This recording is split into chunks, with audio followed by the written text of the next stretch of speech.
que decíamos para calcular el factor de direccionalidad K sub D. Tenemos en la primera columna el tipo de estructura. Según el tipo de estructura, tenemos el valor en la segunda, el valor del factor de direccionalidad en la segunda columna.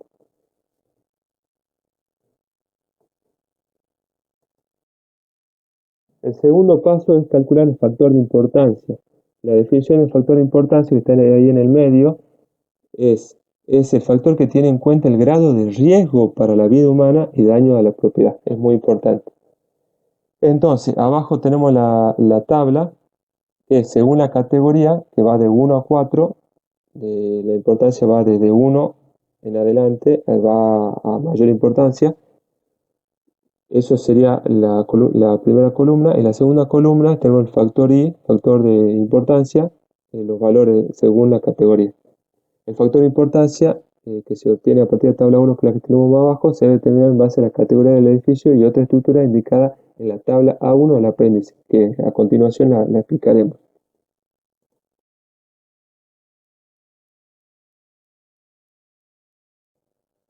Esta es la tabla A1 del apéndice A, en la cual se clasifican los edificios y otras estructuras. Como ustedes ven, tiene dos columnas. En una está la naturaleza de la ocupación y en la segunda está la categoría que va de 1 a 4.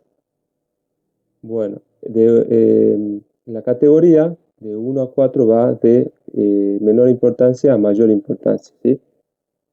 La categoría 1 es la que es la de menor importancia, son de instalaciones temporarias, instalaciones menores para almacenamiento, instalación agrícola.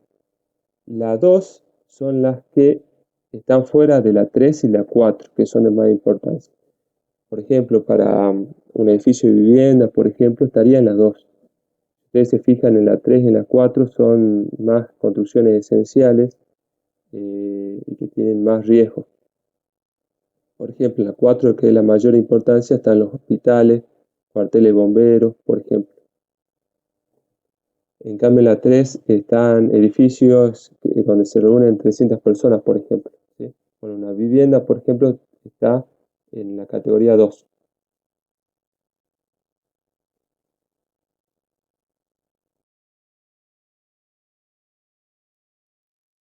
Pasamos a ver la categoría de exposición. Para cada dirección de viento considerada, se debe determinar una categoría de exposición que refleje adecuadamente las características de las irregularidades de la superficie del terreno para el lugar en el cual se va a construir el edificio o la estructura. Para un sitio de emplazamiento ubicado en la zona de transición entre categorías, se debe aplicar aquella que conduzca a las mayores fuerzas de viento. Se deben tener en cuenta las variaciones en la rugosidad superficial del terreno que se generan a partir de la topografía natural y de la vegetación, así como de las construcciones existentes. Con la categoría de exposición que estamos hablando, tenemos en cuenta la rugosidad. La rugosidad que tiene que ver, como estamos diciendo, con la topografía natural, la vegetación, las construcciones existentes, si hay edificios en altura, si hay vivienda de baja altura, viviendas unifamiliares, si hay obstrucciones que llamamos y qué cantidad de obstrucciones. En lo que sigue vamos a definir esas categorías. Bueno, aquí vemos las diferentes categorías de exposición. Tenemos categoría de exposición A, B, C y D. La categoría A es referente a edificios de gran altura.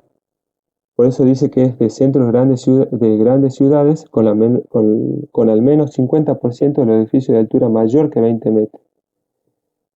Después, por ejemplo, la exposición B se trata de áreas urbanas y suburbanas, áreas boscosas o terrenos con numerosas obstrucciones próximas entre sí, del tamaño de viviendas unifamiliares o mayores. Exposición C, terrenos abiertos con obstrucciones muy dispersas, con alturas generalmente menores que 10 metros. Exposición D, áreas costeras planas, sin obstrucciones, expuestas al viento soplando desde agua abierta en una distancia de al menos 1600 metros. Sabemos que en las áreas costeras el viento sopla, va a velocidades mucho mayores. Entonces, de la categoría A a la categoría D, es como que la rugosidad va siendo menor y por ende la velocidad del viento son mayor. Con la categoría de exposición calculamos coeficiente de exposición para la presión dinámica. Para eso primero definimos lo que sería un edificio de baja altura, aquellos edificios cerrados o parcialmente cerrados que cumplen con las siguientes condiciones. 1. La altura media de la cubierta H es menor o igual que 20 metros. 2. La altura media de la cubierta no excede la menor dimensión horizontal. Entonces, en base a la categoría de exposición determinada anteriormente, se debe obtener en la tabla 5, que ya veremos la tabla 5, un coeficiente de exposición para la presión dinámica K sub Z o K sub H, según corresponda. Ya veremos esto de K sub Z o K sub H.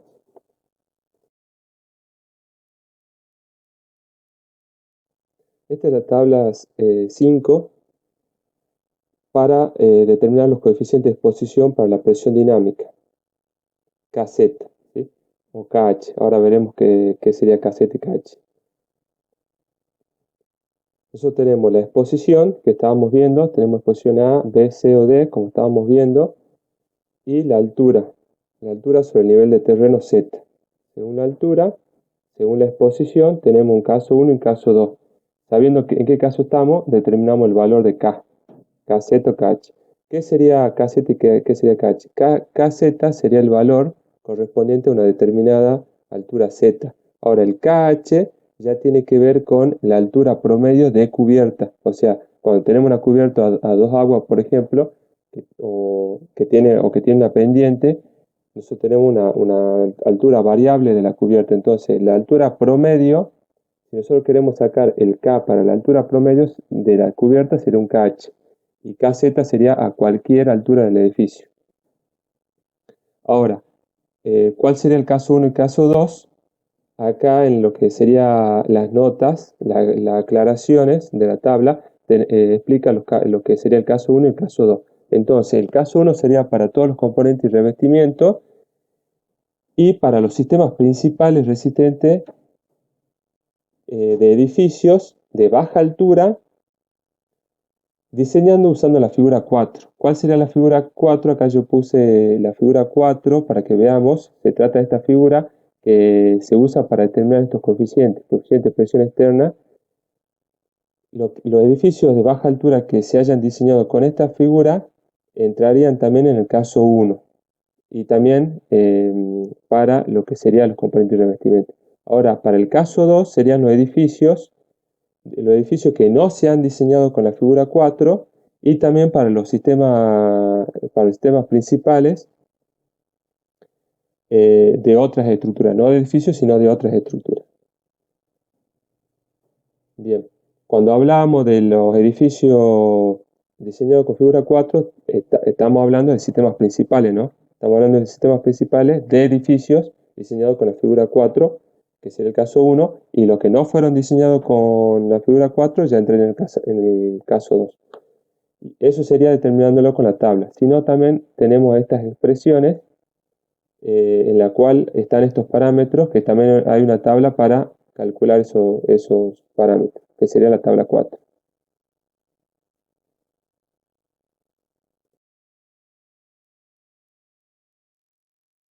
Pasamos a ver los efectos topográficos. Para ello definimos lo que sería una colina, escarpa o loma. Ahí tenemos las definiciones. Y decimos que los efectos del aumento de la velocidad del viento sobre loma, escarpa y colinas aisladas, que constituyen cambios abruptos en la topografía general en cualquier categoría de exposición, se deben incluir en el diseño toda vez que los edificios y otras condiciones del terreno y localización de las estructuras verifiquen los siguientes aspectos. Estos serían los aspectos que hay que verificar para recién tener en cuenta los efectos topográficos. El factor topográfico, que es para tener en cuenta los efectos topográficos, se calcula como se ve con la expresión que se ve ahí, donde los coeficientes K1, K2 y K3 se incluyen en la figura 2 que pasamos a explicar a continuación.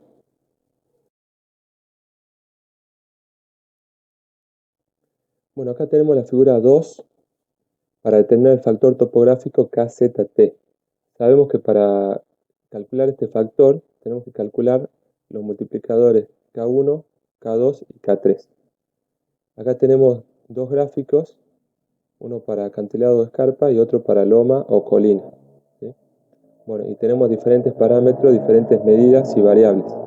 X, Z, H, L. Esos parámetros están definidos aquí abajo. Esta tabla es para exposición tipo C y depende de estas relaciones.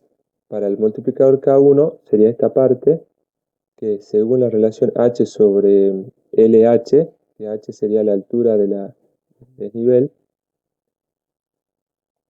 y LH sería la altura, esta altura LH,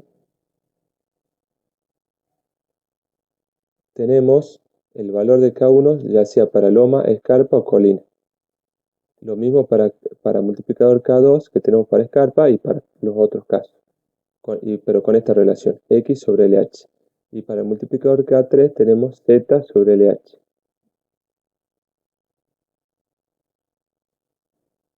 Tenemos notas aclaratorias. Y después tenemos una expresión para calcular para la exposición C, B, C y D, donde K1 se obtiene de la tabla, de esta tabla, y K2 y K3 con esta expresión.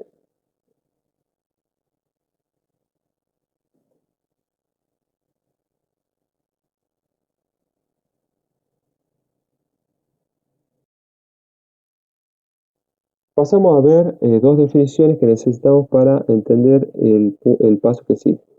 Edificios y otras estructuras flexibles, aquellos edificios y otras estructuras esbeltas que tienen una frecuencia natural fundamental menor que 1 Hz. Edificios y otras estructuras rígidos, un edificio u otra estructura cuya frecuencia natural es mayor o igual que 1 Hz. Comenzamos entonces con factor de efecto de ráfaga. El factor de efecto de ráfaga, bueno, lo veremos para estructuras rígidas y para flexibles, y decimos que adoptaremos para estructura rígida un valor igual a 0,85, que es el que utilizaremos para nuestro trabajo práctico, o si no, si lo queremos calcular, lo podemos calcular con la expresión que figura ahí. Los diferentes parámetros se explica a continuación cómo se lo están en las siguientes filminas, cómo se lo calcula.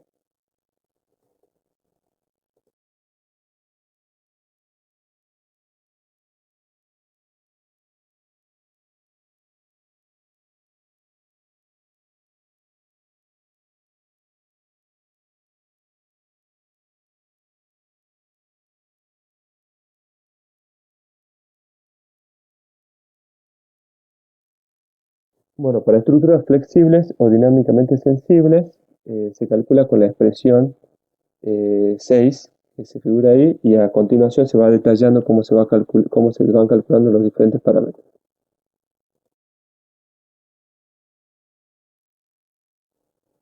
Hacemos una aclaración. Cuando se presentan combinados los factores de efecto de ráfaga y coeficiente de presión, que ya veremos cómo se calculan cuando ya vienen combinados, con las figuras y tablas, los factores de efecto de ráfaga no se determinan separadamente. O sea, no es necesario calcularlos como veíamos anteriormente al factor de efecto de ráfaga por separado. No es necesario cuando ya viene combinado. Y esto de que viene combinado ya pasamos a explicar en lo que sigue. Vamos a realizar la clasificación de cerramientos. Ya veremos para qué nos sirve. Para la determinación de los coeficientes de presión interna, todos los edificios se clasifican en cerrado, parcialmente cerrado o abierto, que es lo que ya definimos anteriormente. Entonces lo que tenemos que pasar a hacer es clasificar los cerramientos y que nos vaya dando para cada cerramiento si se trata de un edificio cerrado, parcialmente cerrado o abierto. Entonces puede ser que haya clasificaciones múltiples. Entonces decimos que si un edificio por definición cumple simultáneamente con la clasificación abierto o parcialmente cerrado, se debe clasificar directamente como abierto. Si un edificio no cumple ni con la clasificación de abierto ni parcialmente cerrado, directamente hay que considerarlo como cerrado.